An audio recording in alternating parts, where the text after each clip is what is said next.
Hello students, today I am here with the 6th lecture of the chapter Indigo from your book Flamingo. Students, in the previous lecture we discussed that Mahatma Gandhi was summoned to the courthouse because he disobeyed the order of the Britishers to quit Champaran.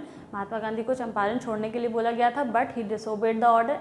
That's why he was summoned to the courthouse.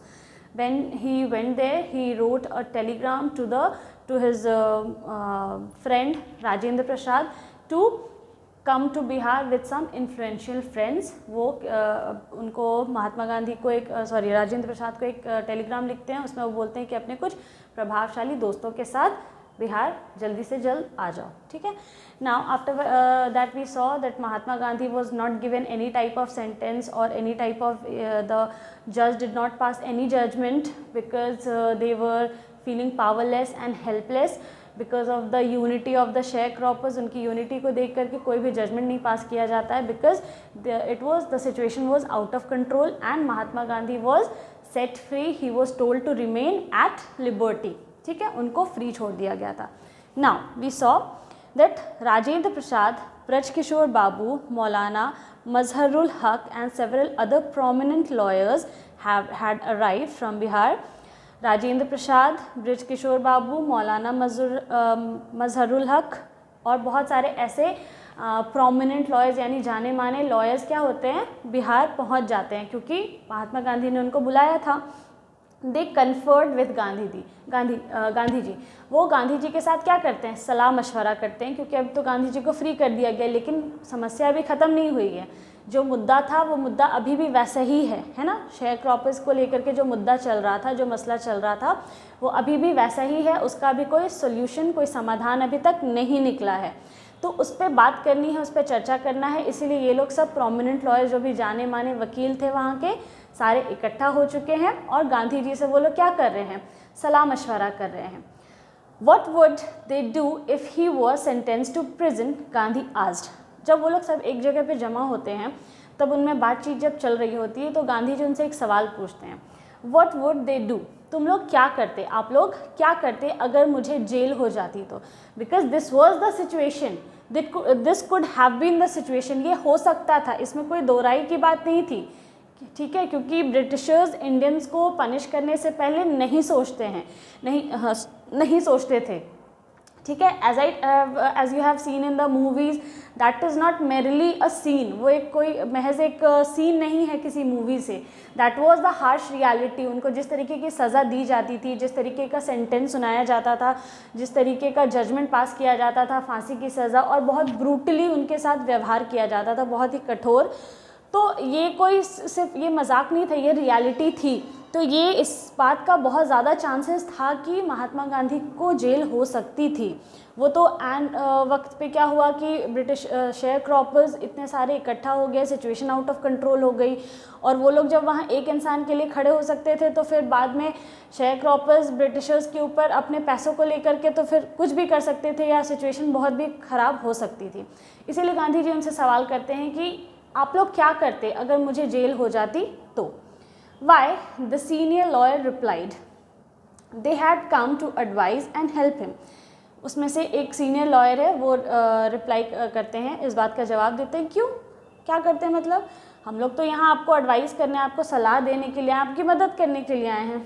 If he went to jail, there would be nobody to advise and they would go home. उसमें से एक senior lawyer, ठीक है, जो बहुत सारे ऐसे नामी ग्रामी जितने लॉयर्स वहाँ पहुँचे हुए थे, वो लोग में से कोई एक लॉयर जवाब देता है. इस बात का, इस सवाल का कोई मतलब ही नहीं है. अब क्यों आप ये सवाल कर रहे हैं, हम लोग तो यहाँ आपसे आपको सलाह देने आए हैं और आपकी मदद करने आए हैं.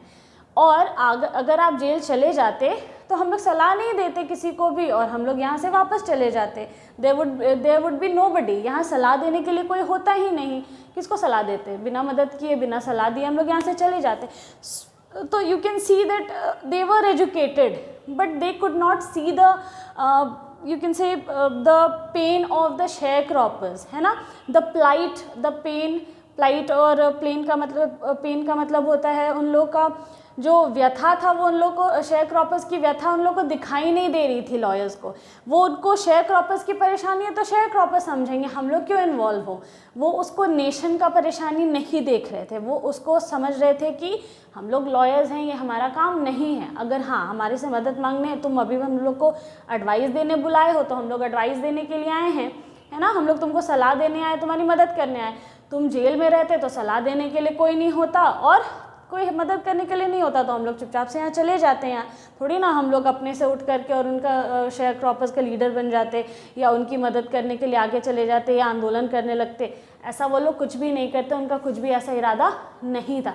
सो जो दे वर मीन, दे वर सेल्फिश, वो लोग को अपनी परेशानी सिर्फ परेशानी लगती थी।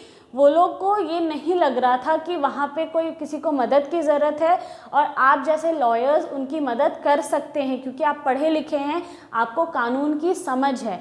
जिस इंसान को कानून की समझ नहीं है उसको कानून का पाठ पढ़ा करके बेवकूफ़ बनाया जा रहा है।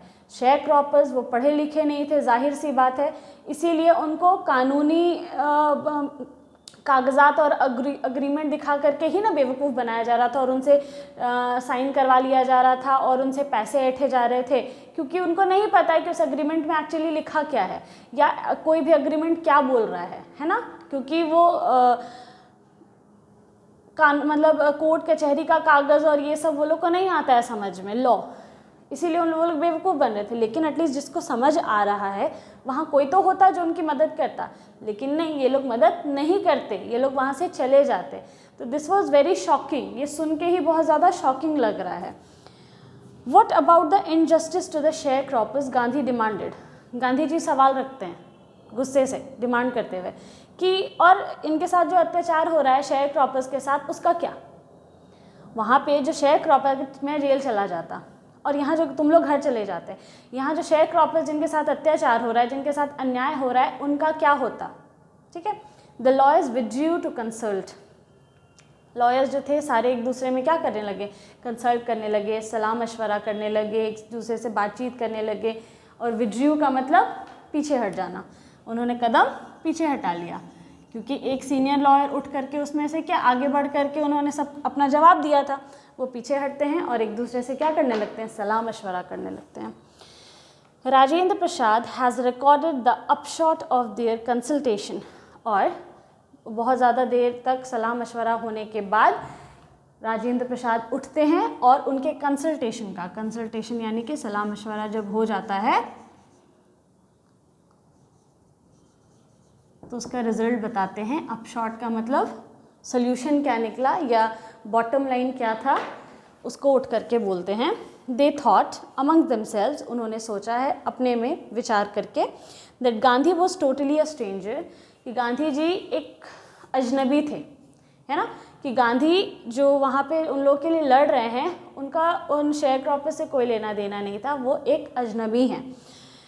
And yet he was prepared to go to prison for the sake of the peasants. लेकिन वो अजनबी होने के बाद भी, उसके बावजूद भी उन लोगों के लिए, उन किसानों के लिए जेल जाने को तैयार थे, जबकि उनके वो कोई नहीं लगते हैं, उनका उनसे कोई लेना देना नहीं है, ना उनके शहर से उनका लेना देना है, ना उनके गांव का उनसे लेना देना है, ना उनके आसपास है वो, ठीक है। लेकिन फिर भी वो उसके लिए जेल जाने के लिए तैयार थे। If they, on the other hand, being not only resident of the adjoining district, but also those who claim to have served these peasants should go home, it would be shameful desertion. Rajendra Prasad उठ करके बोलते हैं उसमें से कि हम लोग गांधी जो इनका कोई नहीं लगता है, जो कि एक अजनबी है, वो इनके लिए जेल जाने के लिए तैयार है, जबकि हम लोग दूसरी तरफ यहाँ के रहने वाले हैं, यहाँ के निवासी हैं। एडजॉइनिंग का मतलब होता है अगल बगल, एडजॉइनिंग का मतलब नेबरिंग, आसपास, ठीक है, जो बिल्कुल पड़ोस का ज़िला, पड़ोस के ज़िले से। तो ये लोग मोतिहारी, चंपारण, मुजफ्फरपुर, ये सब एक दूसरे से एडजॉइंट था, अगल बगल में थे, है ना, सब एक दूसरे से सटे हुए हैं। तो वो कहते हैं हम लोग दूसरी तरफ जो अगल आसपास के ज़िले के क्या हैं, निवासी हैं। और ये लोग जो जिनको हम लोग ये यहाँ के निवासी होने के बाद भी हम लोग ये सारे शेयर क्रॉपर्स जिन्होंने हमारी ज़िंदगी भर सेवा की है, क्योंकि वो लोग आज से नहीं, उनकी पुश्तें शेयर क्रॉपर्स थी और वो लोग लैंडलॉर्ड्स के लिए क्या कर रहे थे, अनाज उगा रहे हैं, उनकी सेवा की है उन्होंने, है ना, उनके खेतों पे उन्होंने काम किया है। तो उनकी जो पुश्तें हैं आज तक इनके लिए क्या कर रही थी, काम कर रही थी शेयर क्रॉपर्स की। इसके बाद भी अगर हम लोग घर चले जाते हैं तो ये हमारे लिए बहुत ही शर्मिंदगी की बात होगी। डिजर्शन का मतलब होता है शर्मनाक परित्याग। डिजर्शन का मतलब होता है परित्याग और what is the word, shameful desertion. तो ये बहुत ही शर्म वाली बात होगी, ये बहुत ही शर्मिंदगी वाली बात होगी हमारे लिए अगर हम लोग यहाँ से बिना कुछ किए वो शेयर क्रॉपर्स जिनकी पुश्तों ने हमारी सेवा की है, जिन्होंने हमें सर्व किया है, जिन्होंने हमारी सेवा की, आज भी हमारी सेवा कर रहे हैं। सेवा करने का कहने का मतलब हमारे खेतों में काम कर रहे हैं, हमसे जुड़े हुए हैं और हम लोग उनके आसपास के रहने वाले निवासी आसपास के ज़िलों के हैं, और वो इंसान जो दूर दूर तक इनसे कोई लेना देना नहीं है, वो जेल जाने के लिए तैयार है। और हम लोग यहाँ से अगर भाग जाएं, डेजर्ट का मतलब होता है किसी चीज़ को छोड़ देना, अकेला छोड़ देना, है ना, डेजर्टेड, DESERT, डेजर्ट का मतलब छोड़ देना, खाली कर देना, ख़त्म कर देना, ठीक है, तो उसको डेजर्शन कहते हैं। तो ये बहुत ही शर्मिंदगी की बात होगी अगर हम लोग यहाँ से भगौड़े की तरह भाग जाते हैं इन लोगों को अपने हाल पे छोड़ करके, ठीक है। तो ये राजेंद्र प्रसाद उन लोगों की जो सलाह मशवरा होता है, उन लोगों में जो बातचीत होती है, गांधी जी जो सवाल पूछते हैं कि इन शेयर क्रॉपर्स के साथ जो नाइंसाफ़ी हो रही है उस पर तुम लोग क्या बोलना चाहोगे, उस पर कोई वर्ड्स है तुम लोगों के पास, है ना, कि उनका क्या होगा। तभी उस पर ये लोग सलाह मशवरा करके उन लोग को ये शर्मिंदगी महसूस होती है कि हम लोग गलत कर रहे हैं, हम लोग का यहाँ से सब कुछ छोड़ छाड़ करके भाग जाना बहुत ही शर्मिंदगी की बात होगी। They accordingly went back to Gandhi and told him they were ready to follow him to jail. वो लोग गांधी जी के पास जाते हैं और कहते हैं कि हम लोग आपके साथ साथ जेल जाने के लिए तैयार हैं, आपके पीछे पीछे हम लोग भी जेल चलेंगे, हम लोग को कोई दिक्कत नहीं है। इसका मतलब हम लोग भी लड़ने के लिए तैयार हैं और लड़ने के क्रम में हम लोग को अगर जेल भी जाना पड़े तो इसमें कोई दिक्कत नहीं है हमें। The battle of Champaran is one. और यहाँ पे चंपारण का जो लड़ाई थी उसकी जीत होती है, लिटरली नहीं, यहाँ पे ये एक मेटाफर है ना, क्योंकि देखो मेन लड़ाई तो यही थी, इतने शेयर क्रॉपर्स इतने कमज़ोर क्यों पड़ रहे थे, क्योंकि इनके तरफ से कोई बोलने वाला नहीं था, इनको कोई समझाने वाला नहीं था, इनकी तरफ से आवाज़ उठाने वाला कोई नहीं था। आज गांधी जी वहाँ पे एक नहीं इतने सारे लॉयर्स को इकट्ठा कर देते हैं और सब लोग उसके लिए, उन शेयर क्रॉपर्स के लिए जेल जाने के लिए तैयार हैं। मतलब वहाँ क्या हो गया, सब लोग यूनाइट हो गए और यूनिटी से कोई भी वॉर को क्या किया जा सकता है, जीता जा सकता है। तो वहाँ गांधी जी डिक्लेयर करते हैं कि चंपारण की लड़ाई की जीत हुई है ना, चंपारण में जो लड़ाई युद्ध चल रहा था उसकी आज जीत यहीं हो गई है। Then he took a piece of paper and divided the group into pairs and put down the order in which each pair was to quote arrest. वो पेपर लेते हैं और जितने भी लॉयर्स थे उनको क्या करते हैं, टुकड़ों में डिवाइड करते हैं कि कौन सा लॉयर किस हिस्से में जाएगा और कोर्ट अरेस्ट करेगा। कोर्ट अरेस्ट का मतलब कोर्ट में जाएगा, वहाँ कार्रवाई कराएगा, सुनवाई करवाएगा, वहाँ की दलीलों को सुनेगा, अपनी दलील रखेगा, जो भी चीज़। तो जो भी पूरा प्रोसेस होगा वो हर एक लॉयर को या लॉयर के ग्रुप को क्या करते हैं, डिवाइड कर देते हैं, कौन कौन कहाँ कहाँ जाएगा और किस किस मुद्दे को डील करेगा, ठीक है। Several days later, Gandhi received a written communication from the magistrate informing him that the Lieutenant General of the province had ordered the case to be dropped.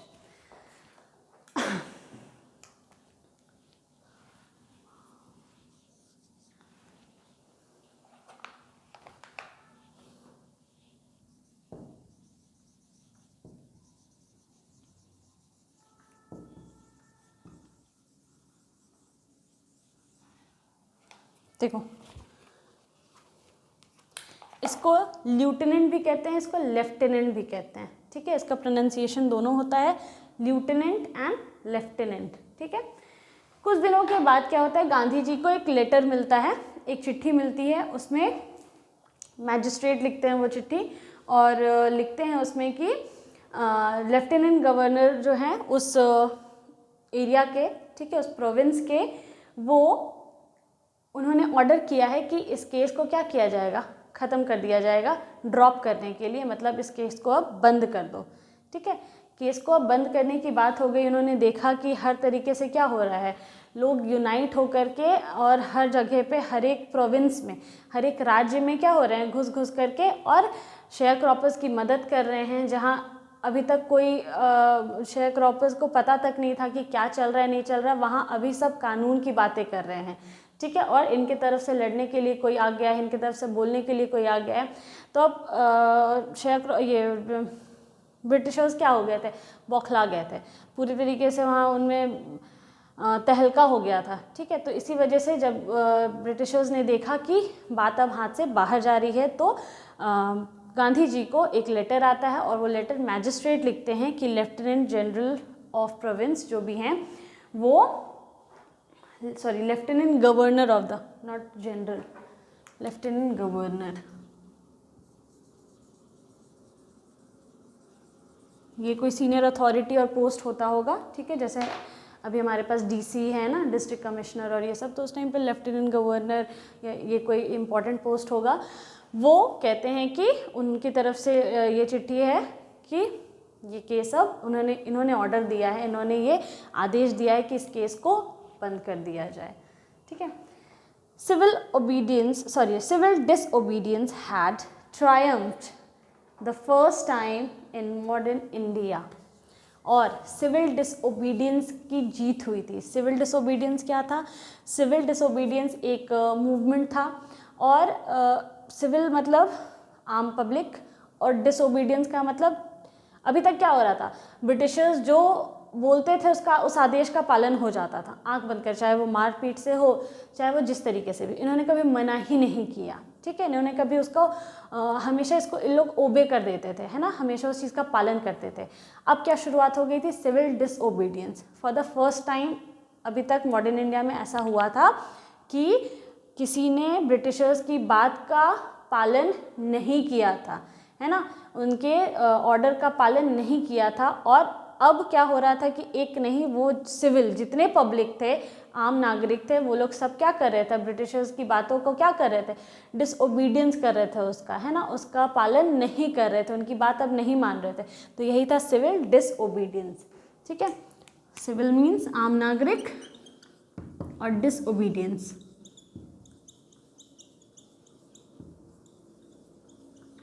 बात ना मानना, आज्ञा का पालन ना करना। तो ब्रिटिशर्स की आज्ञा का पालन अब आम नागरिक नहीं करने लगा था, और ये पहली बार हुआ था मॉडर्न इंडिया में। तो समझो ये क्या हुई, एक तरह की जीत थी, है ना, और ये फर्स्ट टाइम हुआ था मॉडर्न इंडिया में, मतलब यहाँ से सिविल डिसओबीडियंस मूवमेंट की शुरुआत हो चुकी थी। नाउ ट्रायम्फ्ड का मतलब होता है जीतना, जीत, ट्रायम्फ्ड। ठीक है, सिविल डिसओबीडियंस जीत चुका था। Gandhi and the lawyers now proceeded to conduct a far-flung inquiry into the grievances of the farmer. Case तो अब बंद हो गया, केस बंद हुआ कि अब कोर्ट में ये केस नहीं लड़ा जाएगा, इस केस को बंद कर दो। ठीक है, लेकिन मुद्दा अभी भी सॉल्व नहीं हुआ था, अभी भी किसानों के साथ जो अत्याचार हो चुका है उसका क्या, और अभी भी जो 15% उनका जो लैंड है जिसपे वो लोग इंडिगो उगा रहे थे वो किसका है, और जो कॉम्पनसेशन ये लोग ले चुके हैं अभी तक ब्रिटिशर्स, उसको कौन किसको वापस करेगा, अब क्या होगा, ये तो सोल्यूशन चाहिए था ना। तो इसीलिए गांधी जी क्या करते हैं, अपने लॉयर के साथ आगे बढ़ते हैं, प्रोसीड करते हैं, और वो एक लंबी चौड़ी इंक्वायरी बिठाते हैं, फार फ्लंग, दूर दराज तक लंबा चौड़ा, मतलब जिस कोने तक शेयर क्रॉपर्स के साथ ये हुआ था, और जितना डीप इसका रूट जड़ सब कुछ, वो एक इंक्वायरी बिठाते हैं into the grievances of the farmers, और सारे शिकायतें, जितनी भी ग्रीवांसेस थे, ग्रीवांसेस का मतलब होता है शिकायतें, फार्मर्स की जितनी भी शिकायतें थी उसको क्या करते हैं, उस पर इंक्वायरी बिठाते हैं, उसको नोट डाउन करवाते हैं, उनको लिखते हैं एक एक करके, जितने भी फार्मर्स थे उनके जो जो भी शिकायतें थी सब पे इंक्वायरी बैठती है, ठीक है। Deposition by about 10,000 peasants were written down. Deposition.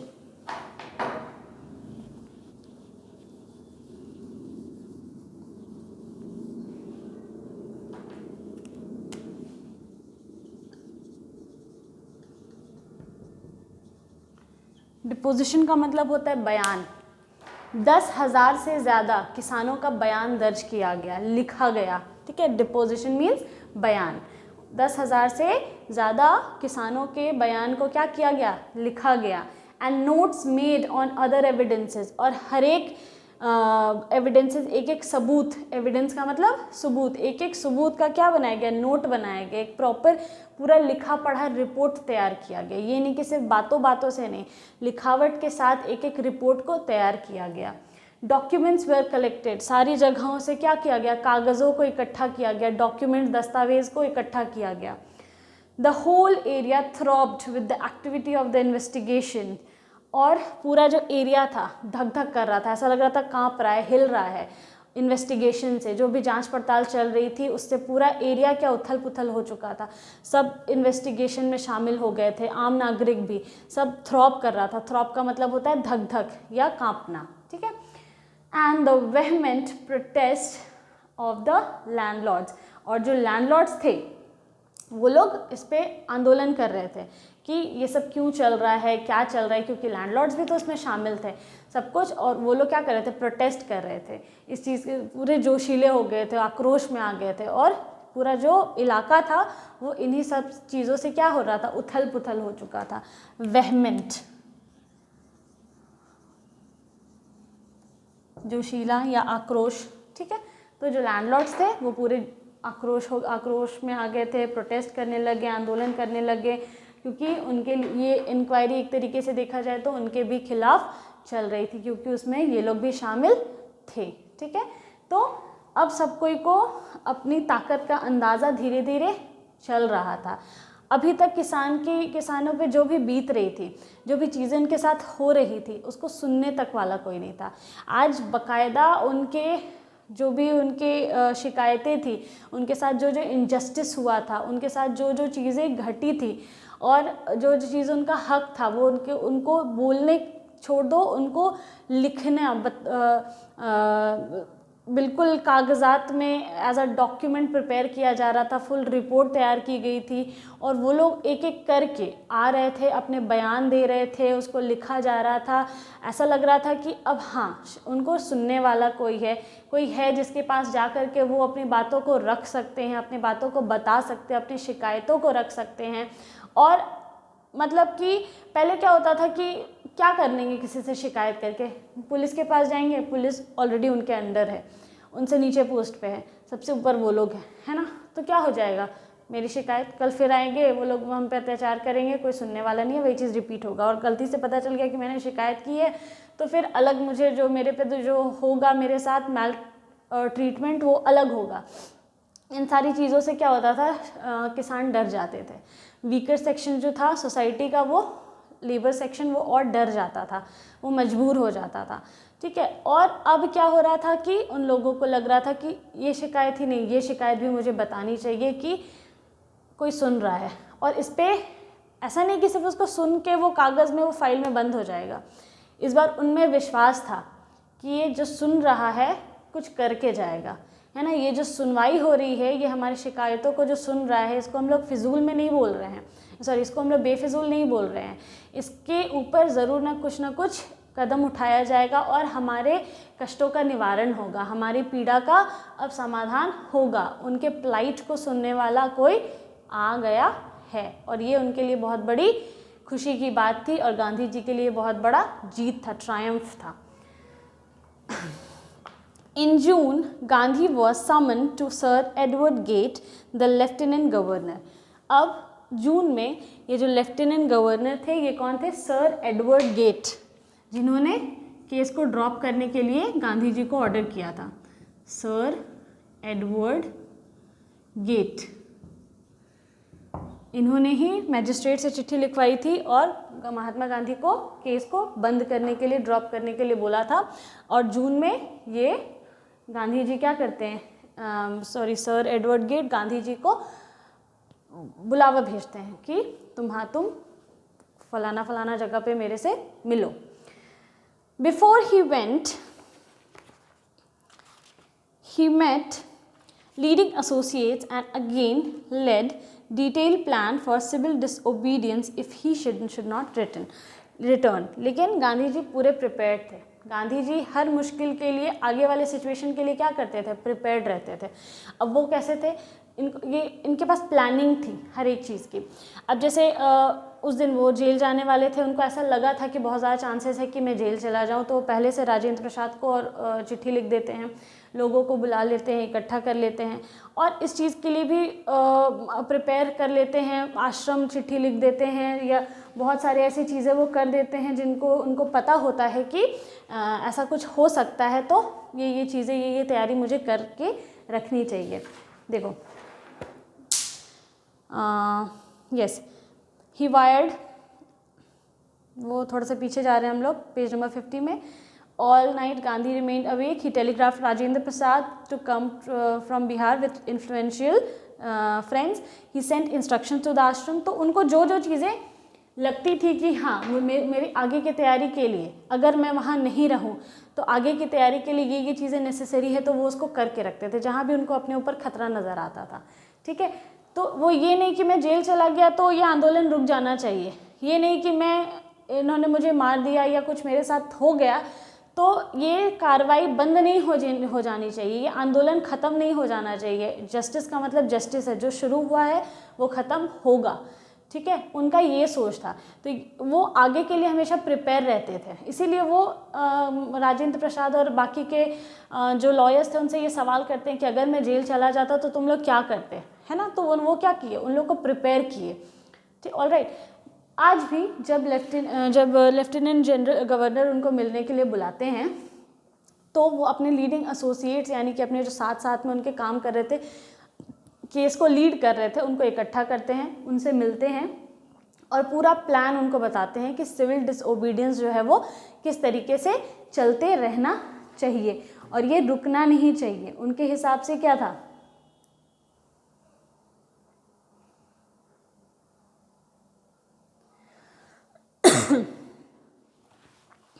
उनके हिसाब से जो सिविल डिसोबीडियंस यानी कि ये जो आंदोलन शुरू हुआ है, जो उन्होंने शुरू किया है, अब क्या होगा कि मेन लीडर ही चला जाता है तो हम लोग डर जाते हैं, है ना, कि अब हमारा लीडर ही नहीं है। जैसे एक टीम का अगर कैप्टन आउट हो जाता है तो पूरा का पूरा टीम है ना थोड़ा सा घबरा जाता है कि चलो टीम कैप्टन आउट हो गया।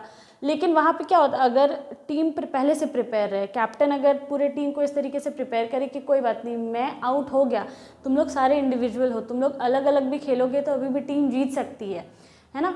तो ये प्लान गांधी जी के पास हमेशा रेडी रहता था। गांधी जी खुद भले प्रिजन चले जाएं, लेकिन अपने लीडिंग एसोसिएट जो भी उनके साथ लड़ रहे थे उनको वो उनको ये लीड करके जाते हैं, उनको आगे का रास्ता दिखा के, प्लान दिखा के जाते हैं कि नागरिक आज्ञाकारिता, जो सिविल डिसोबीडियंस है, नागरिक आज्ञाकारिता, ये मतलब जितने भी कॉमन पीपल हैं वो ब्रिटिश को डिसओबे करते रहेंगे, ये बंद नहीं होना चाहिए। किसी चीज़ को डिसओबे करने का मतलब कि अब हम लोग तुमको रिस्पेक्ट नहीं करते हैं और तुम मेरे मालिक नहीं हो। तुम मेरे मालिक नहीं हो मतलब तुम यहाँ पे मेरे पे रूल नहीं कर रहे हो, तुम मेरे पे रूल नहीं कर रहे हो मतलब तुम मेरे नेशन पे रूल नहीं कर सकते हो। यही शुरुआत थी, ये उनका स्टेप था, ये उनका पूरा प्लान था। इसीलिए गांधी जी बोलते हैं कि अगर मैं वापस नहीं आता हूँ तो सिविल डिसओबीडियंस का जो प्लान है वो इस तरीके से चलना चाहिए। वो अपने एसोसिएट्स को, अपने जो साथी हैं उनको बता देते हैं। Gandhi ji had 4 protracted interviews with the lieutenant governor, who as a result appointed an official commission to inquiry into the indigo sharecropper situation। Gandhi ji की लगातार 4 बार लंबी इंटरव्यूज़ होती है, मीटिंग होती है, किसके साथ, लेफ्टिनेंट गवर्नर के साथ, सर एडवर्ड गेट के साथ। और सारी बातों को सुनने के बाद उसका नतीजा ये निकलता है कि सर एडवर्ड गेट क्या बोलते हैं कि एक कमीशन बिठाते हैं, एक कमेटी तैयार करते हैं, एक आयोग, एक संगठन तैयार करते हैं और बोलते हैं कि ये जो इंडिगो शेयर क्रॉपर्स हैं इनके ऊपर जो ये जो सिचुएशन है इस पर जितनी इंक्वायरी हो सकती है वो पूरी की पूरी इंक्वायरी मुझे चाहिए, उस पर इंक्वायरी बिठाई जाए। ठीक है, मतलब यहाँ पे कोई है जिसको गांधी जी कन्विंस कर पाएँ। जो इन्वेस्टिगेशन ये लोग चला रहे थे वो तो चला ही रहे थे, लेकिन जो फैसला सुनाने वाला है, जो मेन अथॉरिटी है, जो सज़ा देने वाला है या जो इस बात का सल्यूशन निकालेगा, सपोज बहुत सारे ब्रिटिशर्स हैं तो सब लोग मिलकर तो कॉम्पनसेशन नहीं ना देंगे। जिसके पास कॉम्पनसेशन गया है या जो हायर अथॉरिटी है, अगर सपोज नीचे के जो लोग हैं वो लोगों ने पैसा खाया है तो इसकी कंप्लेंट जो हायर अथॉरिटी उसको होगी, उसके तक बात पहुंचेगी तब ना। और अभी तक क्या हो रहा था कि यहीं से हम लोग उठ नहीं पा रहे थे, तो ये जो हायरार्की चल रही थी ना, सपोज यहाँ पे हायर अथॉरिटी बैठा हुआ है, यहाँ पे कुछ और लोग हैं, यहाँ पे कुछ और लोग हैं, और यहाँ वाले जो लोग हैं ये लोग रहते हैं किसानों के साथ, और ये लोग सब मिल करके क्या कर रहे थे, किसान से पैसा ले रहे थे। तो अभी जो बेचारे हमारे किसान हैं,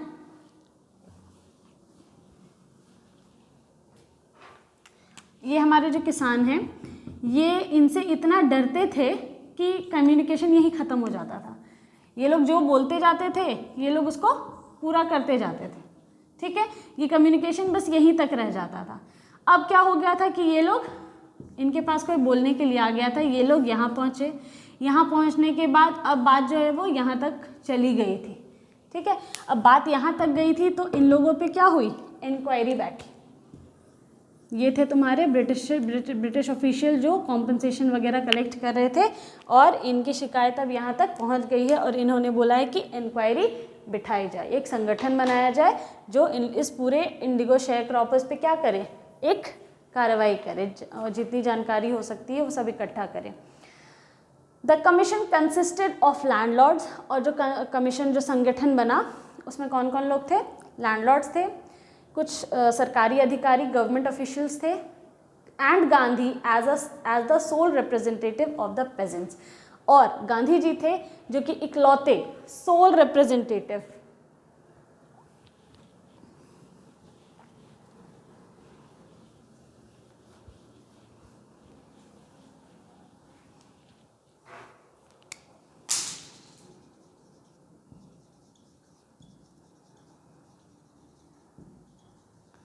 सोल रिप्रेजेंटेटिव का मतलब होता है इकलौता, सोल का मतलब इकलौता, रिप्रेजेंटेटिव का मतलब प्रवक्ता।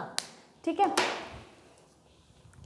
जो लैंडलॉर्ड्स थे, आप सोचो कि लैंडलॉर्ड्स जो इंडियन थे वो खुद भी फार्मर्स को बहुत परेशान करते थे, क्योंकि इस पूरे ज़मींदारी सिस्टम में पूरा जो अग्रीमेंट चला रहा था उसमें सबसे ज़्यादा किसानों का खून चूसने वाले इंडियंस थे, और इंडियन से ही वो होता है ना कि घर का भेदी लंका ढाई वाला जो कहावत है, तो यहाँ पे हमारे जो विभीषण जो घर का भेदी कौन था, ये हमारे लैंडलॉर्ड्स थे, है ना। और ये यही लैंडलॉर्ड्स देख रहे, जो इंग्लिश मैन आए उन्होंने ये देखा कि यहाँ तो एक दूसरे का, ये लोग जो इंडियंस हैं ये अपने आप में ही एक दूसरे को क्या कर रहे हैं, लूट रहे हैं, एक दूसरे को सप्रेस कर रहे हैं, एक दूसरे का खून चूस रहे हैं। तो ये देख करके क्या मिला इनको, बढ़ावा मिला। तो इन्होंने जो पावरफुल था उसको क्या किया, और लालच दे करके अपने साइड किया, यानी लैंडलॉर्ड्स को अपने साइड कर लिया और किसानों को और तंग करना शुरू कर दिया। तो ये तो उनका अपना पर्पस फुलफिल करने के लिए हो गया काम। ठीक है, तो यहाँ लैंडलॉर्ड्स, यहाँ इंग्लिशमैन जितने, ब्रिटिशर्स जितने जिम्मेदार थे, लैंडलॉर्ड्स भी उतने ही ज़्यादा जिम्मेदार थे। ठीक है, तो वहाँ पे जो कमीशन बैठा उसमें गुनहगार लैंडलॉर्ड्स, ज़मींदार, वो लोग भी शामिल थे, ब्रिटिशर्स जो गवर्नमेंट ऑफिशियल जिन्होंने पैसा लूटा खाया या जो भी इसमें शामिल थे वो लोग भी थे उस संगठन में, और गांधी जी इकलौते प्रवक्ता बन करके जो पेजेंट्स के साइड से बोलने वाला था, जो उनकी बात रखने वाले इकलौते आदमी थे वहाँ पे उस कमीशन में। Gandhi ji remained in Champaran for an initial uninterrupted period of 7 months। Gandhi ji जब चंपारण पहुँचे थे, सबसे पहले पटना आए, पटना से फिर मुजफ्फरपुर से मोतिहारी, वहाँ से जेल जाते जाते रह गए, और फिर चंपारण पहुँचते, और चंपारण पहुँच करके वो कंटिन्यूसली इनिशियली अनइंटरप्टेड का मतलब निरंतर, लगातार, बिना रुके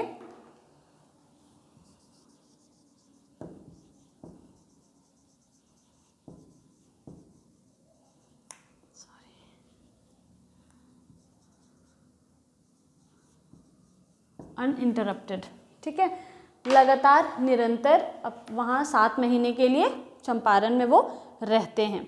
उसके बाद and then again for several short visits, और अब बीच बीच में वो आते जाते रहते थे, ठीक है, कहाँ, चंपारण।